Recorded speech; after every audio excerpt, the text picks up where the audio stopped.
Շնորհակալություն, պարոն վարչապետ, կառավարության նիստերից մեկի ժամանակ անդրադարձել էիք ձկնաբուծարաններին եւ ձեր խոսքերով ասած նշել էիք, որ վաղուց աճեցված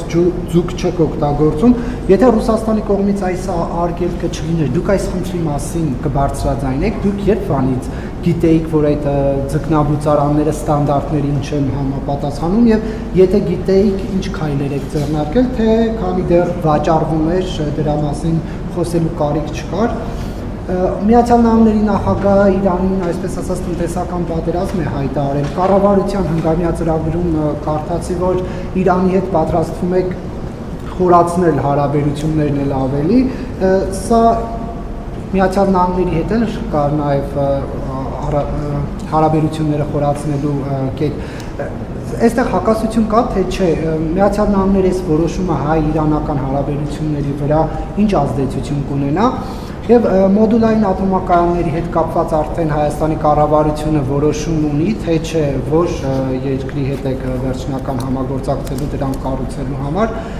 Եվ վերջում կառավարության ծրագրում հոգևոր անվտանգություն ենթավերնագրով մի հատված կա, որտեղ նշվում է, որ պետք է բացառվեն փորձերը հայ առաքելական եկեղեցուն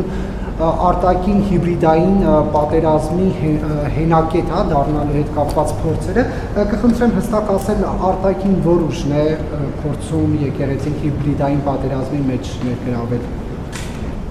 Ինձ սննդամթերքի հետ կապված նախկինում էլ առիթ ունեցել ենք, մասնավորապես կաթրամթերքի մասին խոսելիս առիթ ունեցել ենք ասելու, որ մի քանի հասկացություններ պետքա տարբերակել։ Սննդը անվտանգության տեսակետից կարող է խնդիր չունենալ, բայց որակի եւ համային հատկությունների տեսակետից կարող խնդիր ունենալ։ Դա չի նշանակում, թե այդ ինչ որ արտադրվում է, եթե նայեք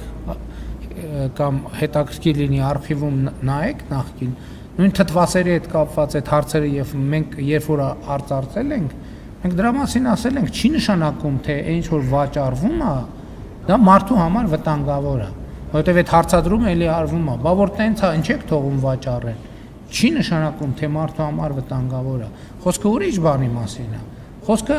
համային որակական հատկանիշների մասին է։ Եվ տվյալ դեպքում ես նախկինում էլ հիմա էլ դա նկատի ունեմ, այն դեպքում, երբ որ ձեր ասած խնդրեմը կա, այդ միանշանակ է, որ պետք է կասեցվի դրա վաճառքը։ Եվ այնտեղ, որտեղ այդպիսի դեպք արձանագրվում է, այդ որոշումը չուզենանք էլ չենք կարող չկայացնել, այսինքն տեսչական մարմինները, մյուս մարմինները այդ գործառույթը ունեն եւ պետք է իրականացնել։ Էլի եմ ասում, ասենք օրինակ շատ տարածված Հայաստանում տարածված խոսույթ կա, նույն վաճառվող լոլիկը։ Ինքը ունենք չի, որ մարդու համար վտանգավոր է, բայց մարդիկ ուտում են, ասում են, հիմիկվա լոլիկը օրինակ համ չունի։ Եվ այլն եւ այդպես շարունակ։ Այսինքն խոսքը այդ ոլորտի խնդրի մասին է։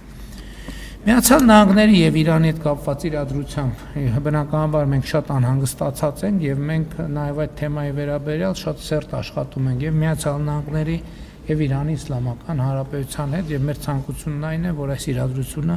հնարավորինս շուտ լուծվի։ Ատոմակայանի հետ կապված ոչ, առաջիկայում մենք արդեն պետք է կայացնենք որոշումներ, բայց գիտեք, այս թեմայի շուրջ մի հատ նոր կոմպոնենտ է առաջացել եւ այսօր ես կառավարության նիստում էլ խոսեցի դրա մասին,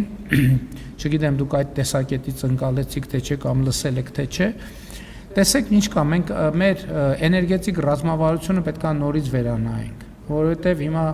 մենք արդեն երկու արհեստական բանականության գործարան ունենք հանրապետությունում եւ այստեղ խնդիր ընդհանրապես չունենք փառք Աստծո էներգետիկ ոլորտում։ Բայց երբ որ ես մեր գործընկերների հետ խոսում ենք, միջազգայինոց կառավարությունում էլ է քննարկում եղել արհեստական բանականության ոլորտում ներդրումների մտադրություն ունեցող տնտեսվարողներ իրենք դիմել են եւ եկել են հանդիպման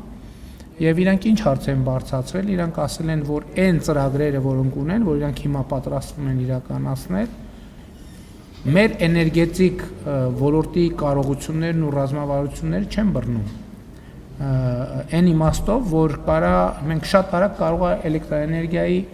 դեֆիցիտ ունենանք, որովհետև արհեստական բանականության գործարանները շատ մեծ ծավալի էլեկտրական էներգիա են սպառում, եւ մենք հիմա պիտի անդրադառնանք այդ հարցին, թե եւ նաեւ մեր էներգետիկ ռազմավարությունները ներառյալ ատոմակայանի հետ կապված թեման համատության մեջ դնենք տեխնոլոգիական ոլորտի ներդրումներ, արդեն հաստատված ներդրումային ծրագրերի հետ, որպեսզի ապագայում, մոտ ապագայում այդպիսի խնդիր չկա, ուզում եմ պարզ լինի, որպեսզի հասկանանք, թե էներգետիկ չսպասված պահանջարկը, որտեղ մենք չենք սպասում եւ այդ նոր պահանջարկը ձևավորվում է 2025 թվականի օգոստոսի 8-ին Վաշինգտոնում Միացյալ Նահանգների նախագահ Դոնալդ Տրամփի հետ իմ ստորագրած մտադրությունների հուշագրի գործողության արդյունքում։ Եվ մենք պետք է նայենք, թե ինչ նոր պահանջարկ է կանխատեսվում եւ այդ կանխատեսվող պահանջարկը ոնց պետք է բավարարենք։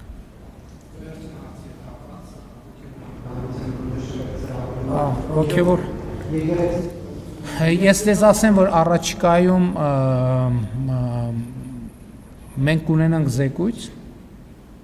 որտեղ այդ բոլոր հարցերը մանրամասն լուսաբանված կլինեն։ Ինքը ձեր հարցերի եւ ոչ միայն ձեր հնչեցրած հարցի, այլև հարցերի այն շրջանակը, որ ընդհանրապես արծարծվում է, մենք ենք արծարծել, դուք եք տարբեր հանրությունն արծարծել եւ այլն։ Այսինքն մենք արձանագրում ենք, որ Հայաստանի այս առաքելական Սուրբ եկեղեցին Կտրիչ Ներսիսյանի ձեռամբ դրվել է կանոնական ծիրից դուրս աբերվել եւ այստեղ օրակարգ կա, որը պետք է հասցեագրվի։ Օրակարգը գրված է